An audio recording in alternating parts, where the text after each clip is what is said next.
E já de volta, é bom demais, a gente tem saudade de você, por isso que a gente vai rapidinho para o intervalo, mas volta mais rápido ainda, porque você merece. Hoje estamos falando sobre saúde da mulher e hoje aqui conosco a doutora Márcia Pantoja. Tem que lembrar, assim, a mãe do Leonardo e da Maria Luísa, viu? Já não é nem mais ginecologista, é a mãe do Leonardo e da Maria Luísa, viu? Está aqui, né?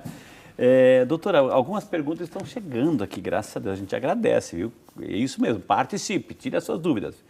A Charlotte Nadai de Campinas, um beijo, dona Charlotte, Deus abençoe a senhora, viu, querida? Ela tem muita cólica no período menstrual, com fluxo de sangue, chega a ter que ir ao pronto-socorro para receber medicação. Ela nunca passou por um ginecologista. Pode ser, pergunta ela, endometriose? Nossa amiga Charlotte, doutora. Frei, essa é uma pergunta muito boa, né? É Charlotte. Tudo bem, Charlotte? Que bom que está assistindo a gente, né? Uma coisa que é interessante, para ela suspeitar de endometriose, ela já deve ter lido alguma coisa. E realmente, como a gente já comentou no bloco anterior, é uma doença inflamatória. Então, a gente precisa tomar muito cuidado em deixar passar essa cólica, esse fluxo aumentado e realmente pode ser um diagnóstico da doença.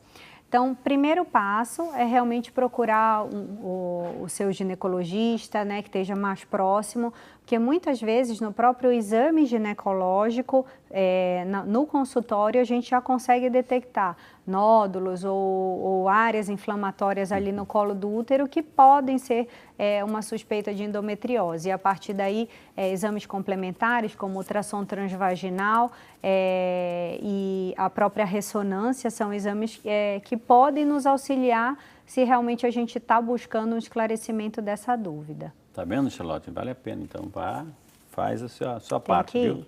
Tem que ir. A Givanilde Caetano da Silva Oliveira, de Itabaiana, lá no Sergipe. A senhora já foi lá, doutora? Nunca fui. Mas a gente está na casa da dona Givanilde. Ô, dona Givanilde, um beijo para a senhora. Muito obrigado por estar conosco, querida. Eu tenho 37 anos, minha menstruação, sangue vivo, diz ela aqui, é de 15 em 15 dias. Já fiz exames e o doutor disse que é normal. Gostaria de saber a opinião da doutora sobre a saúde aí da Givanilde, doutora. Olá, Givanilde. Não é comum a gente ter um ciclo menstrual tão curto, né, a cada 15 dias, principalmente se é um ciclo menstrual normal, sem uso de métodos hormonais que possam comprometer esse ciclo. Né? Então, assim, dependendo dos exames hormonais de sangue ou o próprio ultrassom transvaginal, detectam alterações outras, como pólipos, miomas uterinos, né, que podem ser a causa desse fluxo irregular. Então, mais uma vez, talvez a primeira triagem não tenha sido feito todos os exames, mas é importante você ainda buscar uma segunda opinião, para que a gente tenha um esclarecimento, porque não é comum a gente ter ciclos menstruais tão curtos, ainda mais na idade dela, 37 anos, né? A Regilda Silva Almeida, de Barra do Choca, na Bahia. Obrigado, Ana Regilda. Barra do Choça, na Bahia, aí o diretor já corrigiu. Vamos aprender a geografia certinho, Frei Rinaldo, pelo amor de Deus. É a Regilda, um beijo para a senhora linda, Deus abençoe. Ela não tem útero, já faz 10 anos, quer saber se ela precisa passar no ginecologista. É a nossa amiga Regilda, doutora. Frei, essa é uma pergunta interessante. Tem muitas mulheres que, quando a gente faz a cirurgia em si para tirar o útero, por N motivos, miomas, sangramentos irregulares, a gente orienta, né, que vá sim com a mesma periodicidade que a gente comentou, né?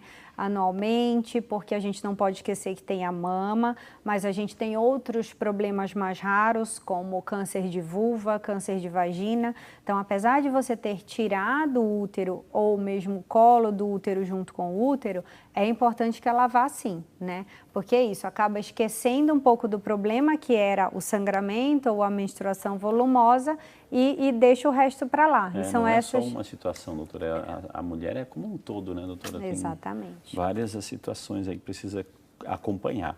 E a Carla Regina Melo, de Campinas, aqui pertinho da gente, a Carla Regina Melo, Viana. Deus abençoe, Carla, obrigado pela participação, viu, querida? Se durante a gravidez O ato sexual é prejudicial ao desenvolvimento do bebê? Pergunta a nossa amiga Carla Regina, doutora. Olá, tudo bem, Carlinha? Obrigada pela pergunta, é uma pergunta bem interessante mesmo. Não, o ato sexual ele não limita ou restringe o crescimento do bebê intraútero. A gente tem que lembrar que a mulher ela continua com desejo sexual, ela precisa, né, manter esse contato com o parceiro, o marido, né? É importante até que se mantenha essa relação de cumplicidade para o próprio período em que ela está vivendo, né? Então, não ser algo que se restringe situações em que antes eram realmente prazerosas. Então, pode ficar tranquila e isso não é nenhum problema. Doutora, eu quero convidar novamente a senhora lá na nossa tela digital aqui, doutora. Vamos lá. Porque a gente falou dos exames. Agora, a senhora até citou em algumas respostas algumas doenças. Então, vamos falar um pouquinho as doenças que mais afetam as mulheres aí nesse período que precisa de consciência, de conhecimento para depois identificar, doutora. Vamos lá. Sim. A gente listou algumas doenças não por ordem de mais frequente ou menos frequente, mas para a gente lembrar, entendi, né? Dentre elas a esclerose múltipla, uma doença reumatológica que muitas vezes começa com dores, né, nas articulações, relacionada ao envelhecimento. Então, é isso, a gente precisa triar essa mulher para poder fazer o tratamento adequado, né? Então, é uma doença reumatológica, a gente precisa estar sempre olhando com cuidado para essas queixas articulares, principalmente a partir dos 40 anos, né? O câncer de mama, né, que é o nosso primeiro lugar, né, de câncer ginecológico em si, é a mama, então por isso cuidado, por isso a gente está sempre batendo na tecla do autoexame, depois o ultrassom de mama, depois a mamografia, numa periodicidade frequente, né? A infecção urinária, que desde o bebê, como eu citei, do sexo feminino até a menopausa, é a queixa mais frequente no consultório ginecológico, né? Tem gente que reclama de sangue na urina. É uma infecção? Pode ser uma infecção? Sim, pode ser uma infecção. Então, dependendo da faixa etária, ela começa com sangue na urina, muitas vezes começa com a dor e pode ou não estar associado com corrimentos vaginais, que são muito frequentes pelo próprio clima equatorial que a gente tem, né? Períodos de frio e calor muito intensos. Então, isso pode oscilar pH vaginal e acabar culminando com infecções urinárias de repetição. Então, é importante sim que a gente tenha esse segmento. A fibromialgia, que também é um diagnóstico clínico, né? Então, hoje a Sociedade de Reumatologia indica vários pontos de dor e é isso, o ginecologista acaba sendo muito amigo da mulher. Então, muitas queixas começam lá. Então, a gente precisa filtrar para poder ajudá-la a chegar a um diagnóstico, né? Então, tem vários colegas de outras especialidades que estão aí para nos ajudar. Entendi. Então, por isso a gente precisa, né, pensando no diagnóstico, inclusive porque a fibromialgia e a depressão, elas estão muito associadas, né? Então, muitas vezes, o tratamento da fibromialgia acaba sendo o uso de antidepressivos. Então, uma coisa está sempre atrelada à outra. Entendi, importante. Por isso que é importante assim essa relação de confiança, né? Ou seja, como a senhora falou, o ginecologista acaba sendo muito próximo, muito amigo, é uma relação de confiança, de dizer realmente o que sente, o que está vivendo no momento, né, doutora? É importante isso, né? Sem dúvida. A gente sempre fala que, assim, ginecologista, muitas vezes, ela fez o parto da minha mãe e aí vai seguindo, né? E é isso, é muito cumplicidade, é onde você mostra o corpo, é onde você coloca seus problemas do dia a dia. Então, é importante que você tenha uma relação, né, seja ginecologista homem ou mulher, isso não importa, de sinceridade e conseguir expor as suas angústias, né, nesse momento da consulta. Aqui tem mais ainda? Tem mais, diretor? Opa, segue aí a lista, doutora. Então, temos relatado também como queixa frequente agora as alergias ao glúten, né? Como a doença celíaca. Então, daí o cuidado da alimentação, e muitas vezes essa mulher ela não nasceu com esse problema, foi adquirido ao longo dos anos, né? Então, hoje está muito frequente essa fala. O que é estilo de vida, alimentação? Sim, muitas vezes ela desenvolve por tipos alimentares diferentes, né? Então, comer mais alimentos embutidos, enlatados, acabam fazendo com que ela fique mais intolerante a algum tipo de alimento específico, né? E no caso, o leite, porque é um pouco mais difícil de digestão, então acaba sendo associado a essa irritabilidade específica. Depois a gente preparou também um vídeo sobre alimentação que a gente vai mostrar para você, viu? Segue, doutora, por favor. Temos as lesões por esforço repetitivo, muitas vezes do trabalho, né? Então, as dores articulares por mulheres que trabalham no computador. Né? Então, isso também, uso do salto alto, né? Mulheres que caminham muito, advogadas que andam né, repetitivamente, acabam desenvolvendo também. A endometriose, como nós já citamos, até foi uma pergunta, né? A osteoporose também, como uma doença muito frequente que acaba também passando, os próprios celíacos que não podem usar nada de leite. Por isso a densitometria que é fundamental aqui. Exatamente. E a neoplasia de mama, que é o câncer de mama do cólon, né? Que a gente também colocou como um dos exames importantes o exame proctológico, seja pela colonoscopia, ou seja ou até pela própria triagem na hora do questionário dessa paciente. Tá bom. E o do colo de útero. Beleza, tem mais uma tela, então segue a lista. Dismenorreia. A dismenorreia, que é a cólica menstrual, né? Então, também foi uma pergunta que tem cólica e se isso pode estar associado à endometriose. Então, a dismenorreia, ela é uma queixa também bem frequente no consultório e a gente tem formas como aliviar esse momento, né, menstrual para que isso não fique realmente incapacitando a mulher no dia a dia, né? A síndrome de ovário policístico, né, que é um diagnóstico muito frequente na idade fértil, cerca de 5 a 15% das mulheres têm realmente esse diagnóstico como fechado, onde a gente associa a irregularidade menstrual, o hiperandrogenismo, que é quando você tem aumento de pelos, né, obesidade, mais androide, localizada no abdômen, e também o diagnóstico ultrassonográfico do ovário multifolicular.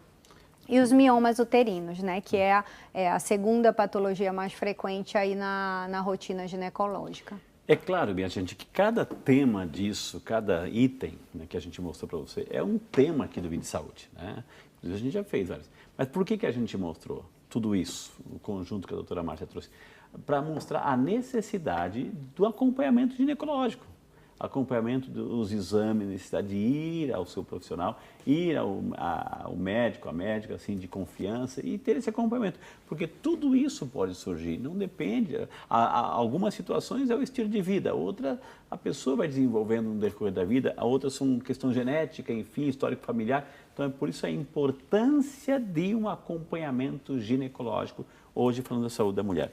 Vou pedir para a senhora, doutora, vamos sentar, vamos continuar nosso bate-papo aqui no Vídeo de Saúde, hoje falando sobre a saúde da mulher. Então, tudo isso, esse quadro é justamente para mostrar a necessidade desse acompanhamento, né, doutora?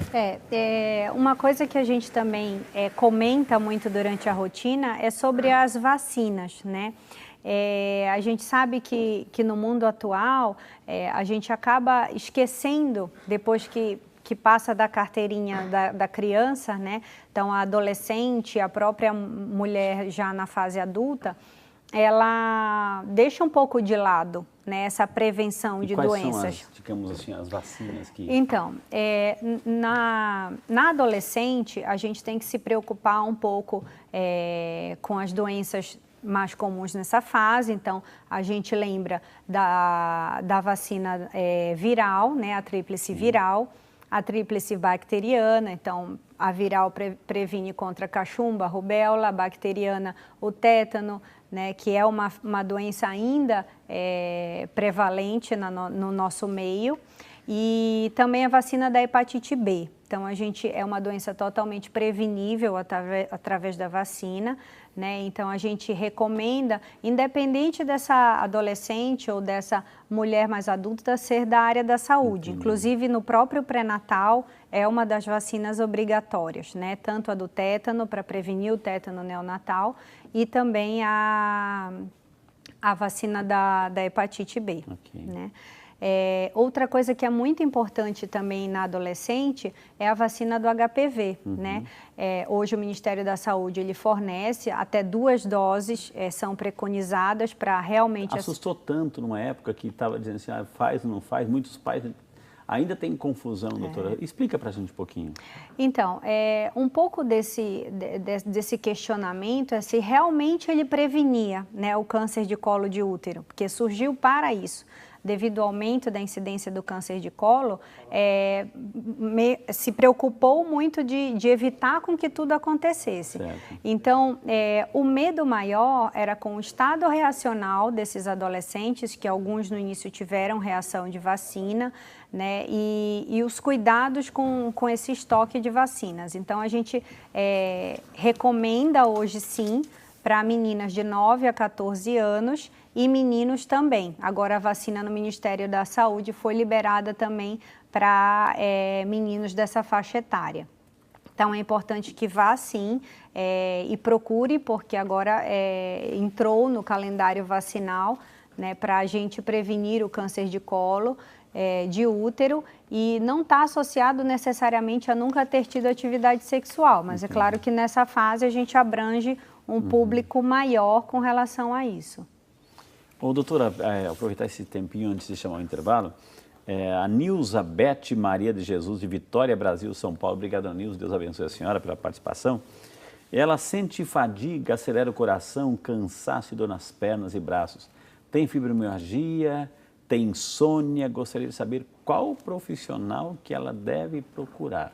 Ou seja, vários quadros assim, fadiga, acelera o coração, cansaço, fibromialgia, enfim, insônia. A nossa amiga Nilza. Nilza, ela não falou a idade, né? Não, olha, gente, você que está participando, dá tempo ainda. Então, dê alguns dados mais sobre você. Olha, tem tanto idade, peso, se quiser colocar. Porque aqui não se trata de trazer algumas outras informações para a doutora melhor dar uma resposta que condiz assim a sua necessidade, viu? Bem, como ela não falou a idade, esses sintomas de insônia, mesmo cansaço, batedeira e a própria fibromialgia podem estar associados a um período do climatério menopausa, né? Mas se for uma mulher jovem, realmente precisaria buscar talvez o cardiologista para investigar patologias outras, as próprias doenças da tireoide podem ocasionar alguns dos sintomas que ela falou, né? Que também estão muito associados com as queixas do climatério. Entendi. Então, talvez procurar o endócrino e o cardiologista se ela for mais jovem, né? Para tentar elucidar aí o diagnóstico.